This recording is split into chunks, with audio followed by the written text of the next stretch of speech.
Muy buenos días. Como le comentó, mi nombre es Víctor Ramos, médico residente de la Unidad de Cuidados Intensivos. Y bueno, vamos a hablar en este momento de algo importante. En realidad, todo lo que se ha estado conversando y lo que se va a conversar, como que unifica, en resumen, toda la respuesta a fluidoterapia y sobre todo la capacidad de respuesta a los líquidos. Entendemos como este punto el punto final y crucial en el cual a qué pacientes y qué herramientas tenemos para poder iniciar una adecuada fluidoterapia e incluso en qué tipo de pacientes, pese a que podrían requerir un grado de fluidoterapia, pero este les puede incluso perjudicar, aumentando la mortalidad de estos pacientes, de este grupo de pacientes. Y peor aún, aquellos pacientes que no van a responder o no son respondedores a fluidos y más aún no, obviamente, no van a tolerar esta carga de volumen. Y es aquí donde vamos a ver qué tipo de podemos estar en unidad de cuidados intensivos para poder discernir bajo qué fenotipo estamos y quiénes se benefician o no de este tipo de terapia. Muy bien. La agenda para, para este resumen, para esta presentación, es definir el paciente si es respondedor a fluidos, el paciente que es tolerante a estos fluidos o no, pese a que los necesite, es respondedor o no, las implicancias o cómo implica el tratamiento, la respuesta a estos fluidos en un determinado momento. Vamos a reconocer y vamos a valorar los perfiles hemodinámicos. Quiere decir, digamos, los fenotipos. Hay 4 grupos de perfiles hemodinámicos, entendiendo previamente el grupo de respondedores a fluidos y los tolerantes a fluidos. Vamos a ver un método para ver, algunos métodos para valorar justamente la tolerancia a fluidos y algunas conclusiones. Primero, primer aspecto importante. ¿Quiénes son o a qué se denomina respondedor a fluido? La respuesta a fluido, a líquidos, se entiende más que todo por aquel grupo de pacientes que a nivel, que requieren de una u otra manera un volumen determinado para mejorar el gasto cardíaco, habiendo un aumento de dicho gasto entre 10 a 15% de un punto inicial. Ya, induciendo este aumento de la precarga y viendo, evaluando y teniendo una herramienta que valoremos que el gasto cardíaco aumenta de 10 a 15%, ese paciente es respondedor a fluidos. ¿Y qué es la tolerancia a fluidos? Es aquella capacidad del organismo o del cuerpo para recibir una infusión de líquidos sin progresar a una disfunción orgánica. O sea, el cuerpo está con un volumen adecuado o al límite y este paciente no va a poder tolerar más volumen. Si este paciente aún está en hipoperfusión, hay un déficit circulatorio, quizá la opción no sea volumen, sea otras alternativas como el uso de vasopresores. Entonces, discernimos primero los pacientes respondedores a fluidos y los pacientes tolerantes a este fluido. Son dos aspectos, dos grupos distintos. Ahora, con respecto, más allá, dice, más allá de la capacidad de respuesta a los líquidos, el concepto de tolerancia a los líquidos y sus posibles implicaciones en el tratamiento hemodinámico.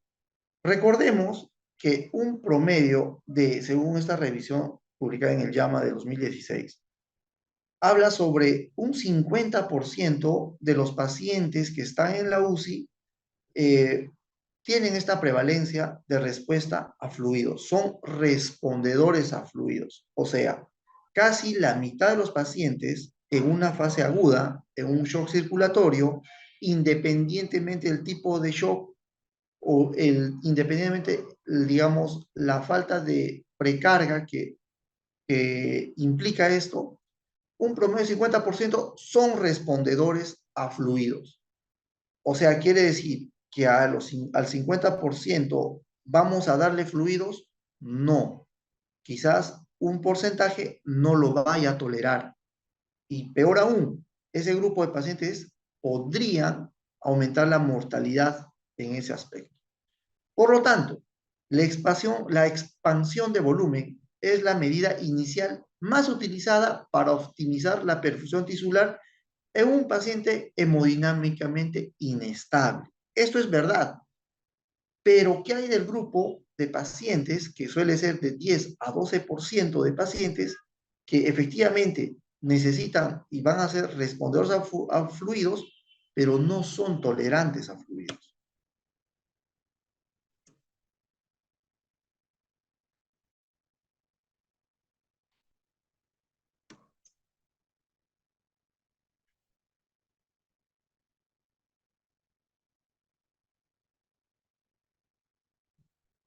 Entonces, esta revisión habla sobre la administración indiscriminada de líquidos a todos los pacientes inestables hemodinámicamente, además de no obtener los posibles beneficios inducidos por el aumento del gasto cardíaco. Quiere decir que pese a que teniendo un volumen límite y sin un gasto cardíaco adecuado, el tratar de creer mejorar ese gasto cardíaco con este volumen, la mortalidad incrementa. Tiene el potencial de agravar las disfunciones orgánicas. Es un factor independiente para el aumento de la estancia de la UCI, la duración de la ventilación mecánica, la probabilidad de lesiones renales agudas y aumento de la mortalidad. En esta revisión habla sobre algunos aspectos, teniendo, por ejemplo, órganos encapsulados, como sabemos, la falla renal, falla hepática, incluso pacientes con hipertensión intracraneal, pacientes con hipertensión intraabdominal. En este grupo de pacientes, el tratar de aumentar la perfusión de manera brusca o grosera va a aumentar la mortalidad. Esto implica mayor estancia en la UCI, mayor exposición a infecciones intrahospitalarias y, por ende, mayor mortalidad.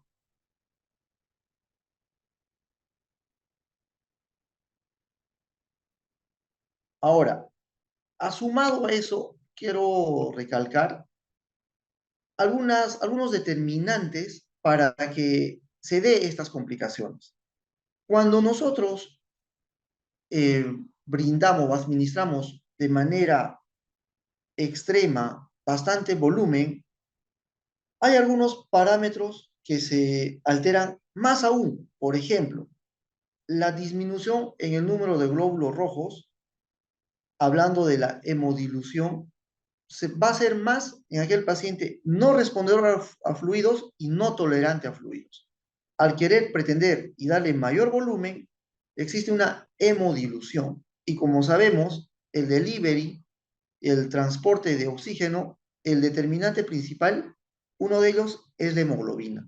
Y al tratar de hemodiluir, disminuimos este aporte de oxígeno.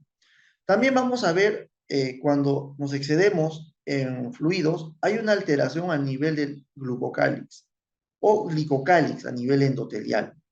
Esta disrupción hace que aumente más la permeabilidad vascular, hay mucho más edema generalizado, mucho más en regiones distales, induciendo mayor aumento de la presión en dichos órganos que mencioné, generalmente en aquellos órganos encapsulados. Uno de ellos es el riñón, lo que resulta en una menor presión de perfusión y y un menor sanguíneo tisular. Bueno, esto ha sido una revisión que fue del 2021, en el cual nos recuerda aquellos parámetros o elementos que, digamos, condicionan a mayor mortalidad y son este tipo de elementos o ejemplos que podemos ver cuando nos excedemos de volumen y más aún en aquellos pacientes que no van a beneficiarse aumentando dicho volumen y no va a aumentar el gasto cardíaco por el solo hecho de darles fluidos este, de manera abundante, ¿no? Ahora, tenemos que evaluar no de manera aislada a los pacientes que sean respondedores a fluidos y a los pacientes que son tolerantes a fluidos. Necesitamos una evaluación combinada. Es de fundamental importancia en el tratamiento de pacientes hemodinámicamente inestables, porque la ausencia de la tolerancia a fluidos, incluso en un paciente que responde a líquidos, puede mitigar cualquier beneficio, incluso por la expansión de volumen e incluso agravar o causar nuevas disfunciones. Eso es lo peor, ¿no? Que digamos, un paciente ingresa por un shock distributivo por una apendicitis con una peritonitis complicada y de pronto este shock está siendo controlado, ingresa a sala de operaciones y se controla el foco, pero ya en el área de recuperación, incluso ya en nuestra área de UCI, el querer o pretender dar más fluidos viendo que la presión arterial o los signos de shock persisten, vamos a condicionar, digamos, a mayor insuficiencia respiratoria por exceso de fluidos y posterior aumentamos la mortalidad y los predictores. Entonces, el solo hecho de querer dar un volumen inadecuado en exceso, lo peor que podríamos condicionar es generar nuevas disfunciones.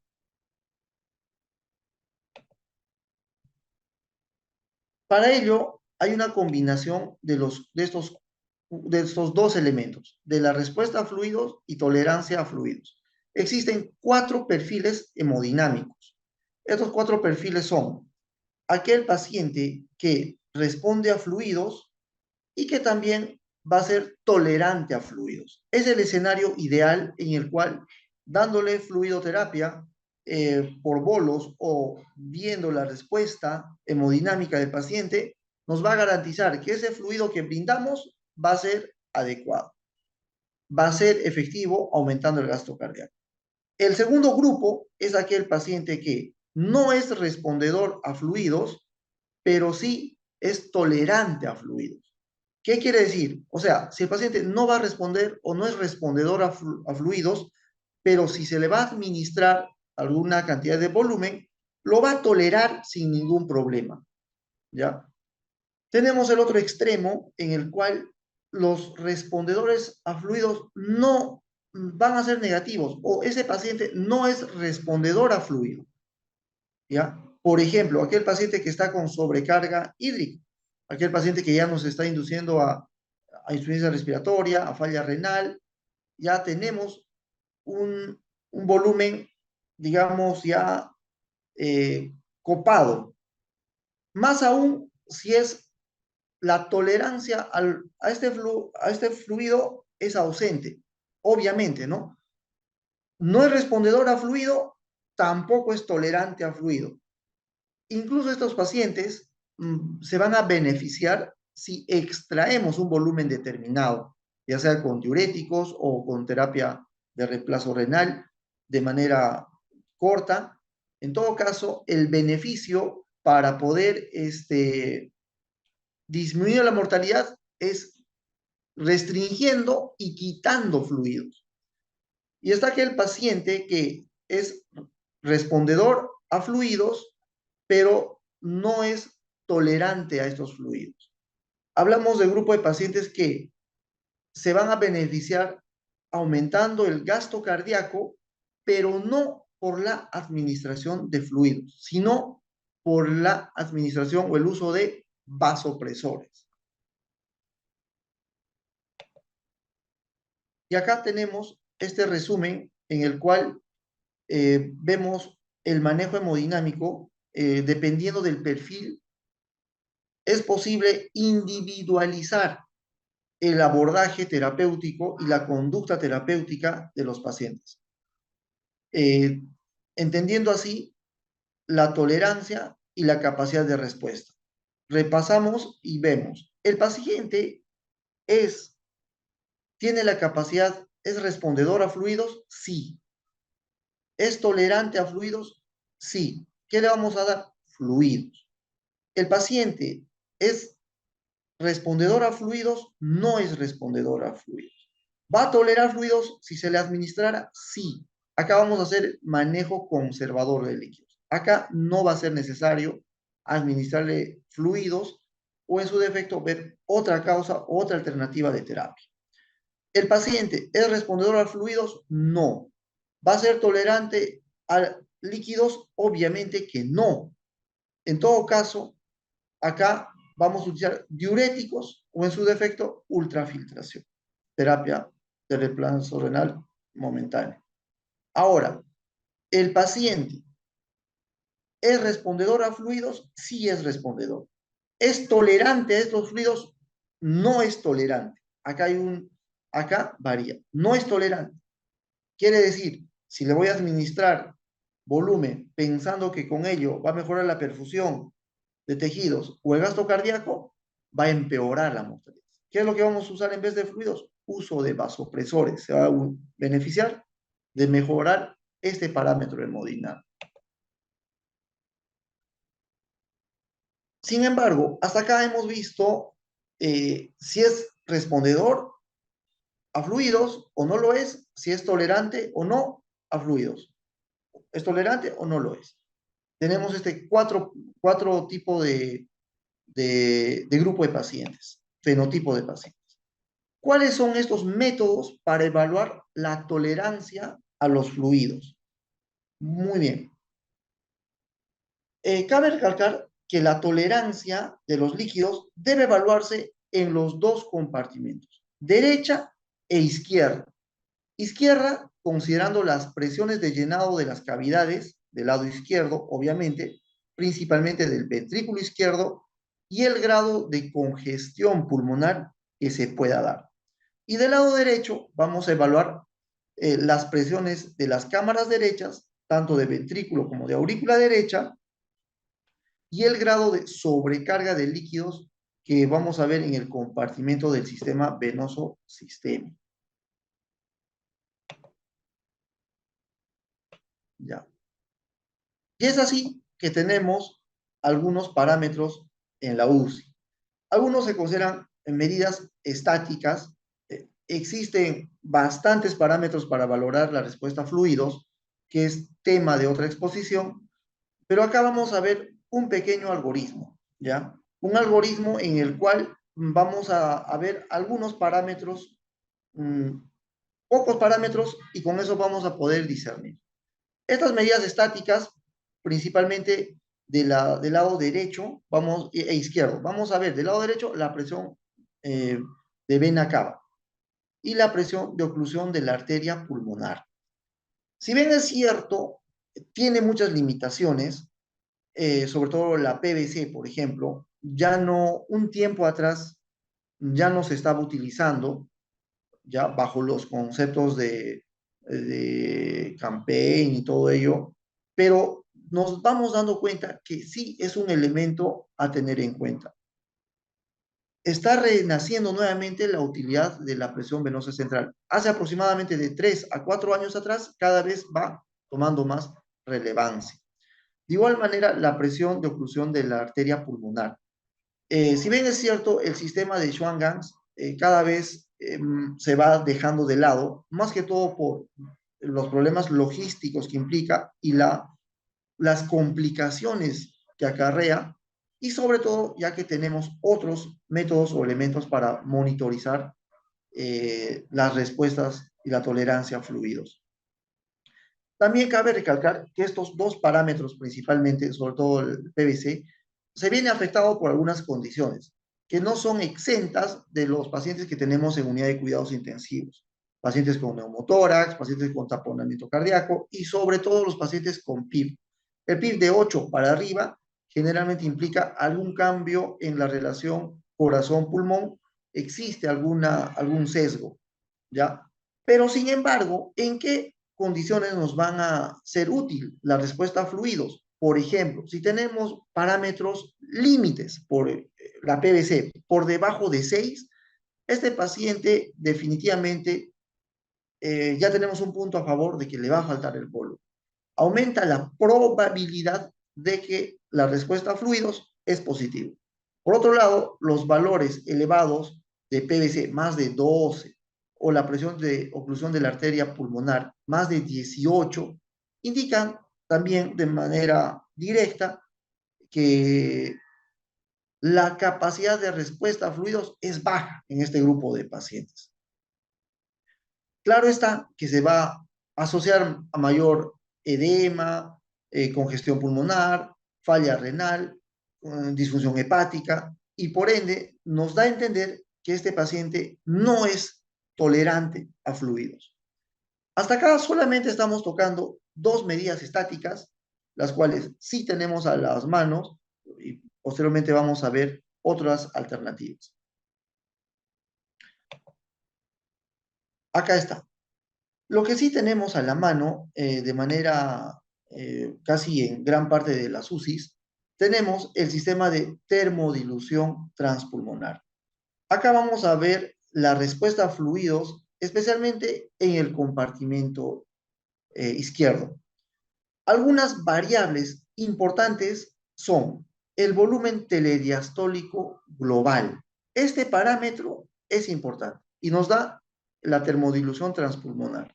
Vamos a valorar agua pulmonar extravascular. Esta es otra variable que nos indica la tolerabilidad de fluidos, así como el índice de permeabilidad vascular pulmonar. Estos tres parámetros son suficientes y tienen buena sensibilidad y especificidad para discernir si el paciente es tolerante o no a fluidos. Entendemos que tiene un costo, pero está dentro de lo que es el costo-beneficio en el grupo en el manejo logístico de resucitar a los pacientes críticos hemodinámicamente inestables. Pero tenemos a la reina moderna de la monitorización, que viene a ser la ecografía.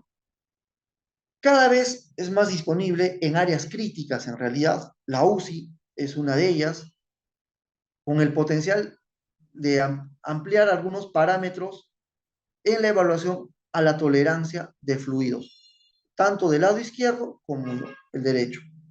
Vamos a valorar hasta cierto punto el agua pulmonar extravascular a nivel por medio de la ecografía. En la ecografía pulmonar vamos a valorar las líneas B, signos de congestión o la ausencia de este signos de congestión bilateral en un primer momento. Entonces, es un parámetro que podemos valorar el grado de congestión pulmonar. Vamos a valorar las presiones de llenado del ventrículo izquierdo, evaluando la relación de dos parámetros simples, ¿no? Que no necesita mucho entrenamiento. Es la onda E y la onda A del flujo transmitral, transvalvular mitral, ¿no? Con esto, con el sistema Doppler pulsado. Y la relación, que también es algo interesante y práctico, de la relación de la onda E y E' a nivel tejido miocardio. Con estos parámetros vamos a ir discerniendo cómo es la tolerancia a fluidos. Y otros parámetros importantes, que también es punto de otra charla, es valorar el exceso de volumen a nivel pulmonar con el conocido protocolo Vexus. Tiene en cuenta el diámetro de la vena cava inferior, el patrón y las características morfológicas de las ondas, así como también valorar el sistema de venas porta, suprahepática e intrarrenal. Acá no es muy complicado, bastante lo utilizamos en la UCI a la hora de ver un paciente tolerante a fluidos o no, y vamos a ver las características morfológicas. Muy bien.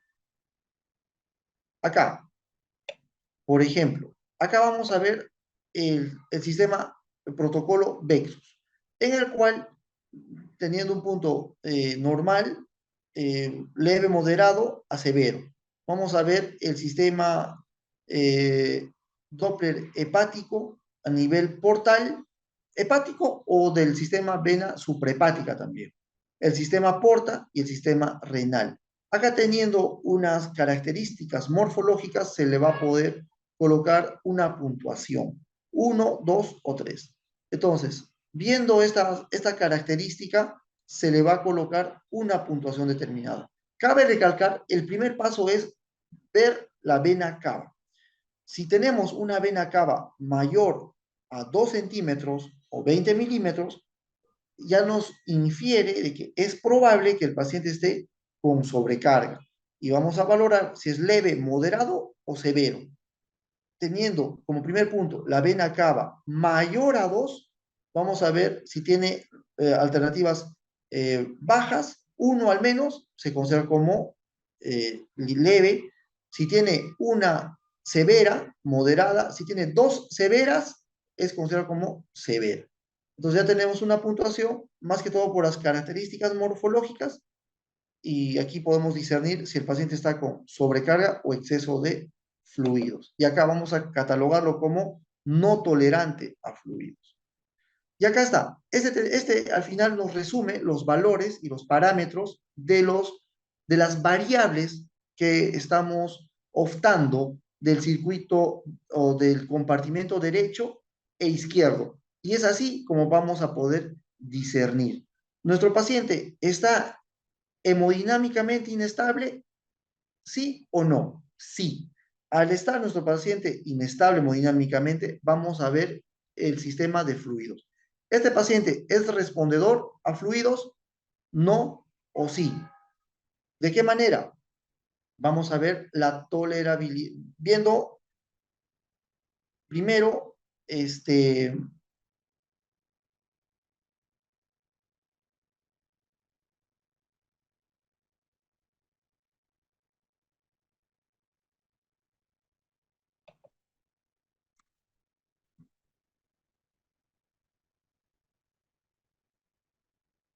ya. Teniendo nuestro paciente, Cristian, ¿me escuchas? Listo.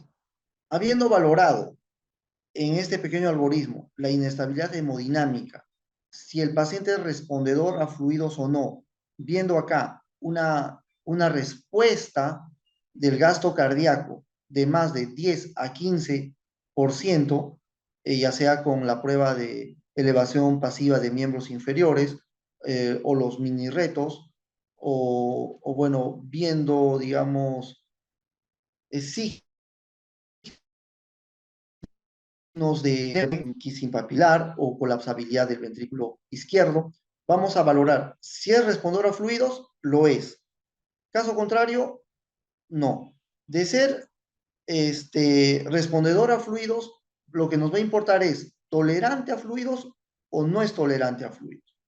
La intolerancia de fluidos del lado derecho, por ejemplo, tenemos la presión venosa central, que es mayor a 12, no es tolerante a fluidos. El volumen eh, global del ventrículo derecho mayor a 800. La medición de la vena cava inferior más de 2 centímetros no es tolerante. De igual manera, el protocolo Vexus, si tiene 2 puntos a más, no es tolerante. Y hay otros parámetros, por ejemplo, el índice de pulsatividad a nivel femoral. Esto no lo hemos tocado porque ya, digamos, con 2 o más puntos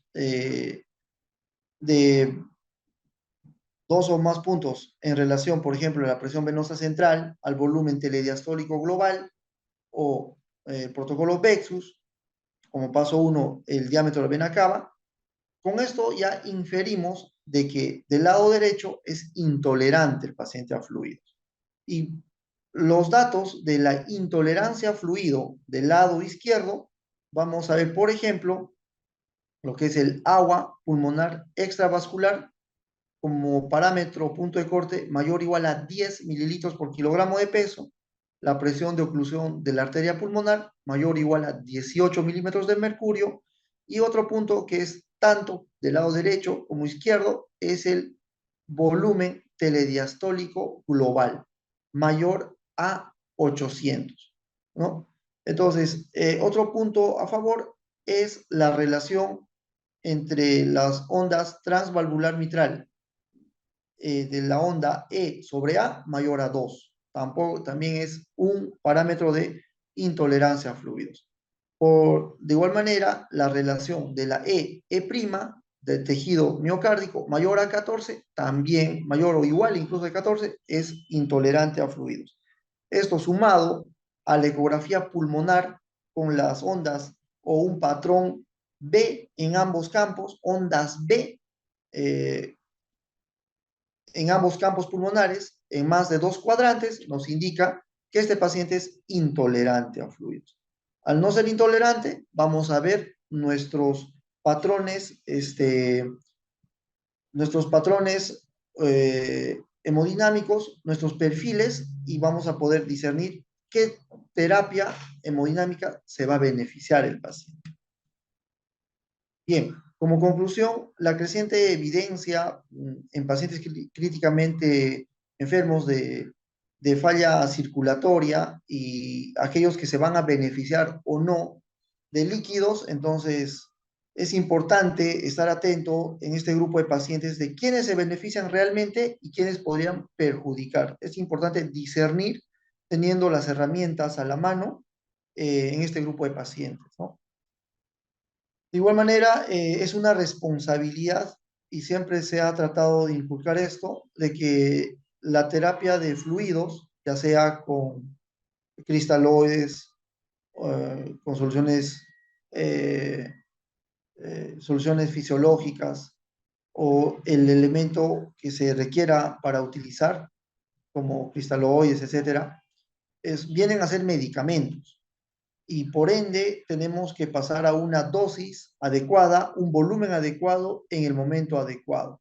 Es una responsabilidad importante el poder evitar o en la medida posible dar el volumen adecuado y no producir mayor morbimortalidad con un mal planteamiento de perfil hemodinámico en este grupo de pacientes. Gracias.